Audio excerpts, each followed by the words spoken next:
Well, he's been a part of the club for so long, Scotty, and of course we're delighted that he can see his future here, immediate and long-term future, because that's his 5 years, 2025 plus an option, and Scotty has been developing so much the last few years. I watched him before I came in as well, was excited to come in and work with him, and he's such a humble, hard-working boy with the Man United DNA. He knows what it takes to go through the ranks, and he's a leader on the pitch. Very, very happy that we managed to convince him to, that we together are gonna work towards winning trophies together. Well, I would think so. That's due to I think the administration is paperwork, and hopefully they'll settle that. Dean's had a fantastic season again, as he had last year with Sheffield United, and so far he's proven that the loans have worked out as we wanted. Of course, it's a different job to be playing behind or playing for Sheffield United and for Man United. There's different. How do you say? He's got different roles, and for me, the 2 years he's had has been fantastic for his development. He's had to play with men.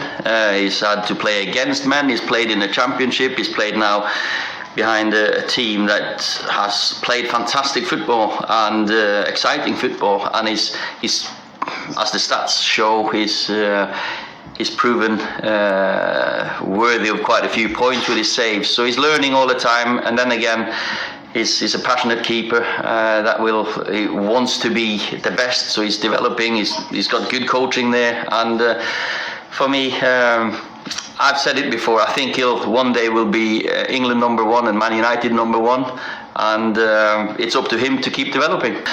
David is the best goalkeeper in the world. He's conceded 2 goals in the last 7 games he's played for us. There's a few games against City, there's Chelsea, and of course Tottenham, Everton, the 2 goals. 2 goals in 7 games. We've gone on a run, not conceding goals. And for me, the 2 goals, of course the Everton one is a freak one, maybe. And this one is, he can save it, cannot save it. He makes great saves, he wins games for us. I still think he's the best goalkeeper in the world. And for me, David's working really hard. He's not making this errors that you see time and time again. For me, David's been consistently working hard in training. I'm very pleased with his work. Speak to David, yeah, but he's been at Man United 9 years now. Next year is his 10th season, and he's developed into a mature keeper.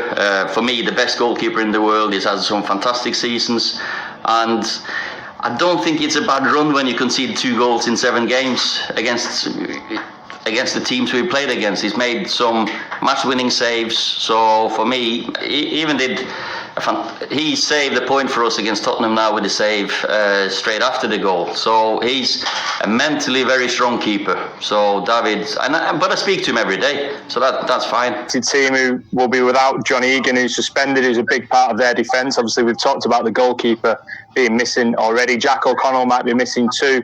Do you feel like this is a good time to face them?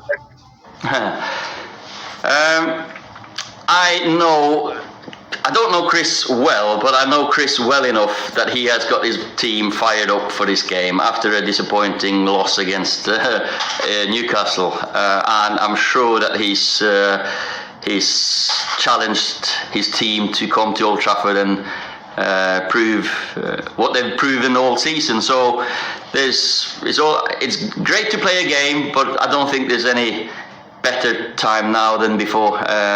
Sometimes a wounded animal is worse to play against. So for me, I'm sure we'll get a Sheffield United team that's going to be fired up.